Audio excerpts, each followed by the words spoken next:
त्यों परस्परम, आपके अतिरिक्त मेरा इस दूसरा कोई रक्षक नहीं है इस पूरे संसार में। भगवान ने उत्तरा के सिर पर हाथ रखा, देवी तुम भयभीत मत हो। और उत्तरा को अभेदान दे करके भगवान ने अंगूठे के बराबर छोटा सा सुंदर शरीर बनाया और भगवती उत्तरा के गर्भ में प्रविष्ट कर गए। बोले भक्तवत्सल भगवान की। भगवान ने अपने दिव्य तेज से ब्रह्मास्त्र को शांत किया और परीक्षित को आशीर्वाद दिया। परीक्षित अपनी नन्ही नन्ही आंखों से मां के गर्भ में भगवान की सुंदर छटा का दर्शन कर रहे हैं, देख रहे हैं कि ये तेज पुंज जो मुझे जला रहा था उससे मेरी रक्षा करने वाले ये चार भुजा वाले कौन हैं। अंगूठे भर का सुंदर श्याम शरीर है, पीतांबर धारण किए हैं, सिर पर सोने का सुंदर मुकुट है, कानों में सुंदर सुंदर छोटे छोटे कुंडल हैं, आंखों में लालिमा है और हाथ में गदा लेकर के उसे गोल गोल घुमा रहे हैं। परीक्षित के हृदय पटल पर भगवान की ये सुंदर झांकी, मनमोहक झांकी हमेशा के लिए अंकित हो गई। बचपन में जो छवि एक बार हमारे चित्त पर यदि चिपक जाए ना तो फिर वो निकलती नहीं है। बड़ी अवस्था में तो बहुत सी बातें हम भूल जाते हैं, पर बचपन की बहुत सी बातें हमें बुढ़ापे तक याद आती हैं, क्योंकि बालक का चित्त एकदम विशुद्ध होता है। धन्य है परीक्षित जिन्होंने मां के गर्भ में भगवान के दर्शन प्राप्त कर लिए, जिन्हें भगवान ने स्वयं गर्भ में जाकर के दर्शन दिया हो। और धन्य है देवी उत्तरा का सौभाग्य, इस भारत भूमि की माताओं ने अपने गर्भ में भक्तों को धारण किया है, ध्रुव जी के रूप में, प्रहलाद जी के रूप में, और भगवान को भी अपने उदर में धारण किया है, श्री राम के रूप में, श्री कृष्ण के रूप में। पर ऐसी भाग्यशालिनी माता दूसरी और कोई नहीं हुई है जिसके गर्भ में भक्त और भगवान एक साथ विराजे हों। भक्त और भगवान का ये दिव्य संयोग भगवती उत्तरा के गर्भ में ही संपन्न हुआ। भगवान पुनः सबके समक्ष प्रकट हुए और मंद मंद मुस्कुराते हुए देवी उत्तरा को देखा। पुत्री अब तो कोई कष्ट नहीं है ना। उत्तरा के तो आनंद का पारावार न रहा, नेत्रों से अश्रुधारा बहने लगी, बार बार भगवान के चरणों में प्रणाम करने लगी, कंठावृत हो गया, वाणी एकदम मूक हो गई, एक शब्द भी मुख से देवी उत्तरा कुछ बोल नहीं पाई। अब भगवान उत्तरा को अभेदान दे करके जब पुनः रथ में चढ़ने को उद्यत हुए तो भगवान को जाते हुए देख करके देवी कुंती से रहा नहीं गया। कुंती मैया ने सोचा कि आज यदि ये बालक समाप्त हो जाता तो संपूर्ण कुरुवंश इसके साथ ही समाप्त हो जाता। आज भगवान ने मेरे वंशधर की रक्षा करी है, वह मेरे वंशधर की रक्षा करके भगवान जा रहे हैं और कोई उनका धन्यवाद भी नहीं दे रहा। वैसे तो आकाश का अंत कोई पा नहीं सकता, पर फिर भी पक्षी तो अपनी अपनी सामर्थ्य से उड़ते ही हैं। उसी प्रकार भगवान के अनंत गुण हैं, उनके गुण गणों का कोई गान नहीं कर सकता, पर फिर भी ऋषि मुनि संत महात्मा अनादिकाल से भगवान के गुण गणों का गान तो करते ही हैं, उनकी महिमा को गाते ही हैं। कुंती मैया से भी आज रहा नहीं गया और आकर के सबके बीच में भगवान के चरणों में प्रणाम करने लगी। भगवान ने हाथ पकड़ लिया, बुआ आज ये उल्टी गंगा क्यों बहा रही हो? अरे मैं आपका भतीजा विदा ले रहा हूं तो प्रणाम मुझे आपको करना चाहिए, उल्टे आप मुझे प्रणाम करने लगे। कुंती मैया हाथ जोड़ करके कहती है, प्रभु आज ये मोह का पर्दा ना डालिए, मैंने अनेकों बार आपकी भगवत्ता को जाना है, आपको समझा है, पर आप बार बार बुआ जी कह करके मेरी आंखों पर मोह का पर्दा डाल देते हैं और मैं आपको हमेशा बार बार अपने केवल भतीजा मान करके ही रह जाती हूँ। परंतु प्रभु आज आपसे प्रार्थना है कि कृपा थोड़ी देर मौन ही रहिए, हृदय में जो उद्गार आ रहे हैं ना उन्हें कह लेने दीजिए। कुंती मैया कहती है, प्रभु आज मैं अपने भतीजे को प्रणाम नहीं कर रही हूं।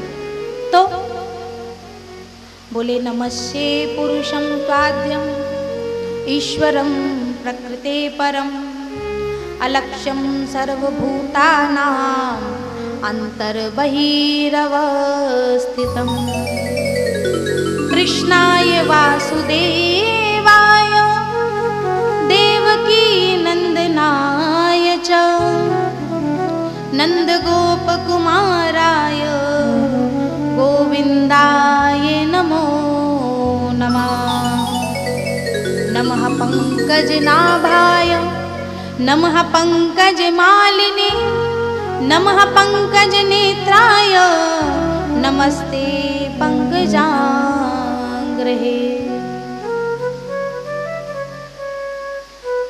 इस प्रकार से बड़ी प्यारी 26 श्लोकों में कुंती मैया ने भगवान की स्तुति करी। कुंती मैया कहती है ये मेरे भतीजे को नमस्कार नहीं है। पुरुषम त्वाद्यम ईश्वरम प्रकृते परम, इस त्रिगुणात्मक जगत से परे उस परम पुरुष आदि पुरुष भगवान नारायण को मैं प्रणाम करती हूँ। अंतर बहिरवस्थितम, सबके भीतर भी प्रभु आपकी सदा सत्ता विराजमान है। फिर भी आप दिखाई क्यों नहीं पड़ रहे हैं? क्योंकि आपने सबकी आंखों पर माया का पर्दा डाल दिया है और जब तक आप अपनी माया का ये पर्दा ना हटावें तब तक आपको कोई नहीं जान सकता। और जिस पर आप कृपा करते हैं ना, जिस पर आप बहुत रीझ जाते हैं, उसी की आंखों से ये माया का पर्दा हटा देते हैं, तभी जीव आपको जान सकता है। सोई जानही जेहि देहु जनाई, सोई जानही जेहि देहु जनाई, जानत तुम्हारी तुम्हें हो जाई। सोई जानही देहु जनाई,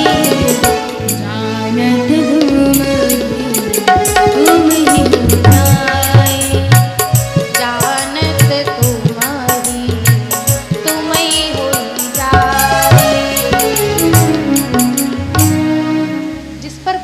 कृपा करते हैं ना, वही आपको जान सकता है। उसी की आंखों से आप माया का पर्दा उठा देते हैं। ये माया क्या है? माया किसे कहते हैं? बोले माँ माने नहीं और या माने जो नहीं है और फिर भी दिखाई दे रही है, उसी का नाम माया है। इस संसार में जहाँ तक हमारी दृष्टि जाती है ना, जो कुछ भी हम अपनी दृष्टि से देख पा रहे हैं वो सब माया है। बोलो जय श्री कृष्ण। जैसे हम स्वप्न देखते हैं, स्वप्न में है कुछ भी नहीं सत्य, पर सब कुछ सत्य ही लगता है। जैसे अपने स्वप्न देखा कि जंगल में घूम रहे हैं, अचानक घूमते घूमते हाथी दिखाई दिया। हम घबरा गए, भागने लगे, चिल्लाए और तब तक तो उस हाथी ने झपट करके हमको पकड़ लिया और नीचे पटक दिया। अब वो हाथी हमारे ऊपर पैर रखने ही वाला था कि हम चिल्ला पड़े और चीखते ही आंख खुल गई। और जब आंख खुली ना तो हंसी आने लगी, क्योंकि ना कोई जंगल था और ना ही कोई हाथी, व्यर्थ में ही चिल्ला रहे थे, सब झूठ था। परंतु जब तक आंख नहीं खुली थी तब तक तो हाथी और जंगल बिल्कुल सत्य ही लगता है। उस समय मिथ्यात्म का बिल्कुल बोध नहीं रहता, इसलिए तो हमें इतना भय लगता है कि हम चिल्ला पड़ते हैं। उसी प्रकार हमारी जो ज्ञान वैराग्य, नयन और गारी, ये दोनों नेत्र हैं, एक ज्ञान की और एक वैराग्य की। और जब तक किसी सद्गुरु की कृपा से जीव के ये दिव्य नेत्र खुल ना जाए तब तक जीव इस जगत के जंजालों में भटकता ही रहता है। अरे भाई, जब कोई स्वप्न में ज्यादा डरने लगता है ना, बड़बड़ाने लगता है, तो आसपास जो लोग होते हैं वो उसे हिला करके जगा देते हैं। अरे भैया जागो। और जहां किसी ने जगाया कि स्वप्न का सारा कष्ट सब दूर हो जाता है। मोह निशा जग सोव निहारा, देखहि स्वप्न अनेक प्रकारा। उसी प्रकार हम सब भी इस मोह की निद्रा में सोए हुए विविध प्रकार के स्वप्न देख रहे हैं। ये कर रहा हूँ, वो कर रहा हूँ, यहाँ जा रहा हूँ, कभी रो रहे हैं, कभी हंस रहे हैं, कभी नाच रहे हैं, कभी गा रहे हैं। पर जब कोई सदगुरु आकर के हमको जगाते हैं कि देख तो कौन है और कहाँ इस जगत के झूठे जंजालों में भटक रहा है, अपनी आंख खोल करके देख कि तेरा वास्तविक स्वरूप क्या है, तब हमारी आंख खुलती है और ये स्वप्न हमारी समझ में आता है। जागे बिना तो स्वप्न की स्थिति समझ में नहीं आती। माया का स्वरूप भी ऐसा है। इस माया ने भी हमको जो असत है उसे तो सत रूप में दिखा दिया है और जो सत है उसको छिपा दिया है। जादूगर यही करता है। क्या करता है जादूगर? जो नहीं है उसे तो प्रकट करके दिखा देता है और जो है उसे गायब करके दिखा देता है। देखने वाले सब दृष्टा हैरान रह जाते हैं। दृष्टिबद्ध करके जादूगर जो दिखाना चाहता है जादूगर वही देखते, हम सब दृष्टा वही देखते हैं। पर जादूगर की इस माया से सब तो हैरान होते हैं, पर एक है जो कौन, जो बिल्कुल हैरान नहीं होता, और वो है उसका सेवक, उसका जमूड़ा।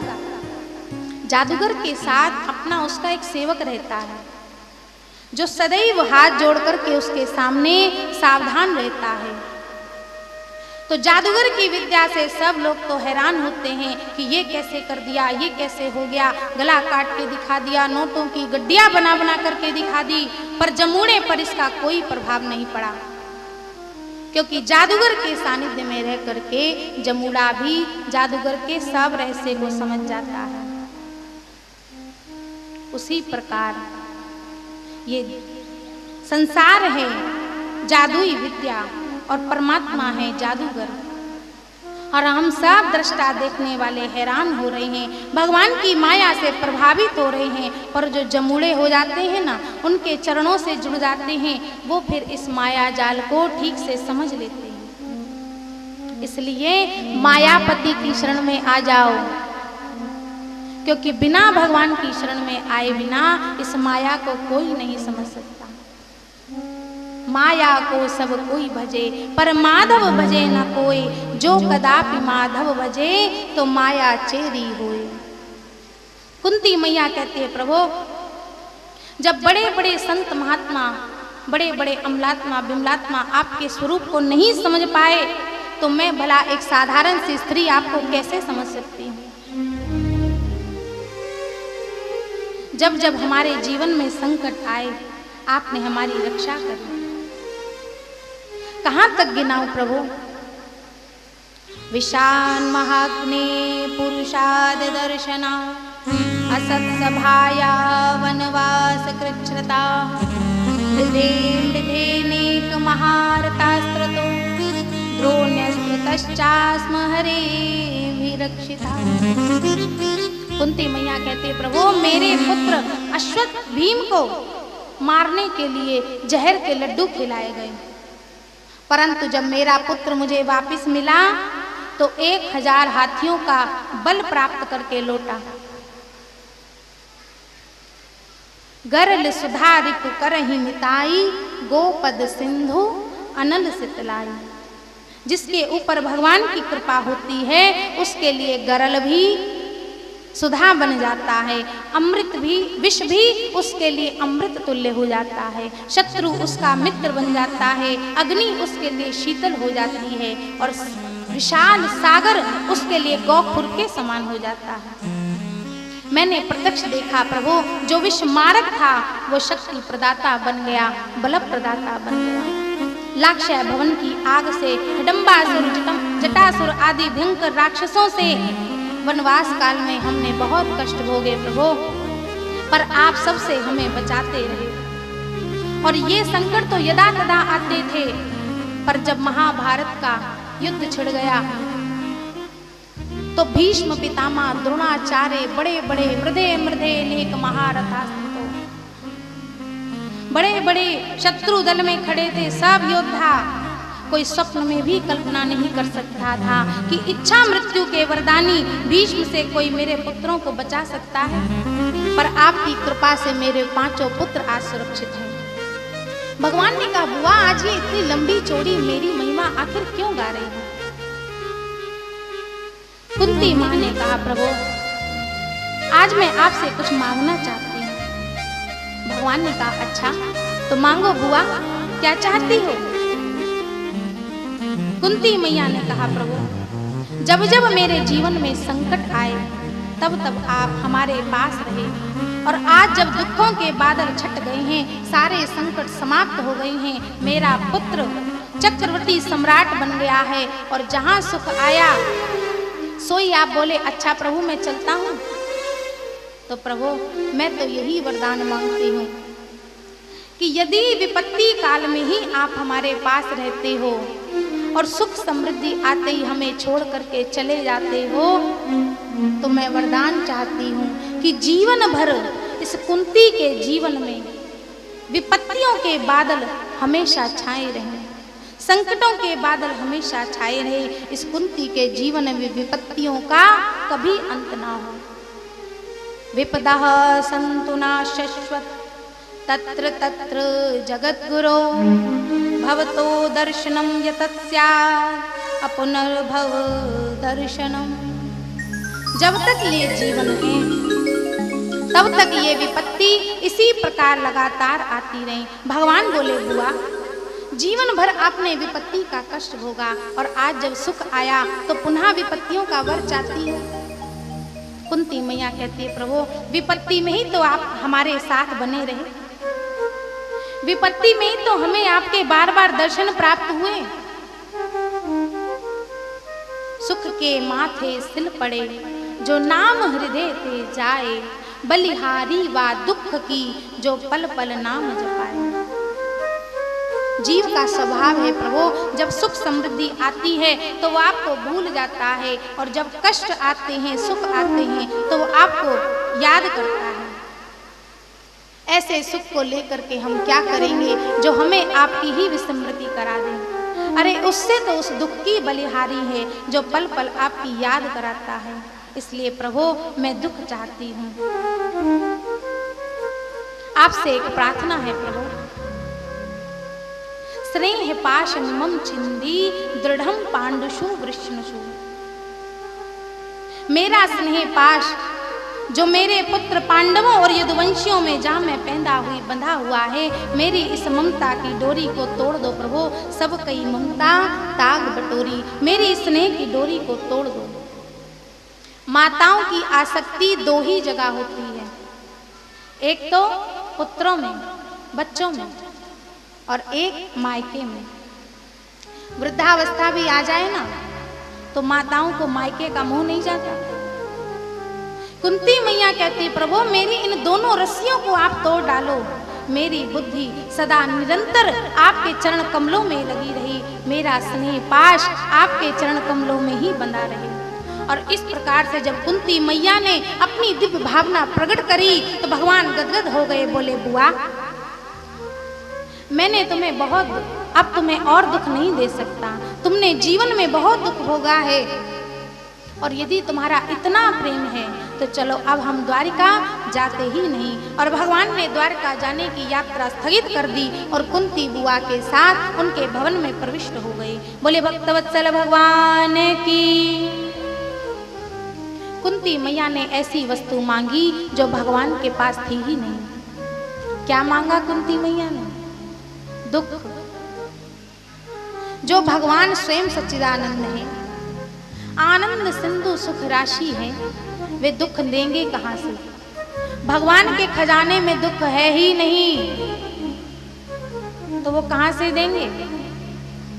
और इस दुख रूपी संसार से कितना ही सुख मांगते रहो, इस संसार में सुख है ही नहीं तो मिलेगा कहां से? और भगवान ने जब देखा कि बुआ ने दुख मांगा जो मैं नहीं दे सकता, तो भगवान ने स्वयं अपने आप को ही दे दिया।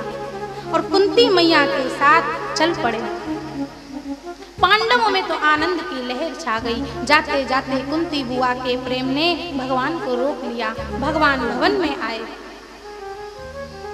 पर एक दिन भगवान ने देखा कि महाराज युधिष्ठिर थोड़े चिंतित बैठे हैं। भगवान पास आए और पूछा, भैया क्या बात है? आज समस्त शत्रुओं का पराभव करके सम्राट की पदवी पर बैठे हो, फिर भी परेशान हो। युधिष्ठिर जी बोले, केशव क्या बताऊं, जिन महापुरुषों की उंगली पकड़ करके चलना सीखा, जिनकी गोद में खेले कूदे, जिनको हमेशा प्रणाम किया, मैंने उन्हीं को समाप्त करके इस गद्दी को पाया है। उसकी विधवा स्त्रियां जब मेरी आंखों के सामने आती है ना, तो मेरा चित्त व्यथित हो जाता है। महाराज युधिष्ठिर आज मोहग्रसित हो गए। अर्जुन को भी मोह हुआ था महाभारत के प्रारंभ में। तब भगवान ने गीता सुना करके अर्जुन का मोह भंग कर दिया और आज युधिष्ठिर जी को भी मोह हो गया। भगवान विविध प्रकार से युधिष्ठिर जी को समझाने लगे, पर युधिष्ठिर जी की कोई बात समझ में आती नहीं, क्योंकि उनका भगवान के प्रति वात्सल्य भाव है, अनुज की भावना है। और उपदेश तब प्रभावित होता है जब उपदेशक के प्रति गुरुत्व की भावना हो, श्रद्धा हो। भगवान समझ गए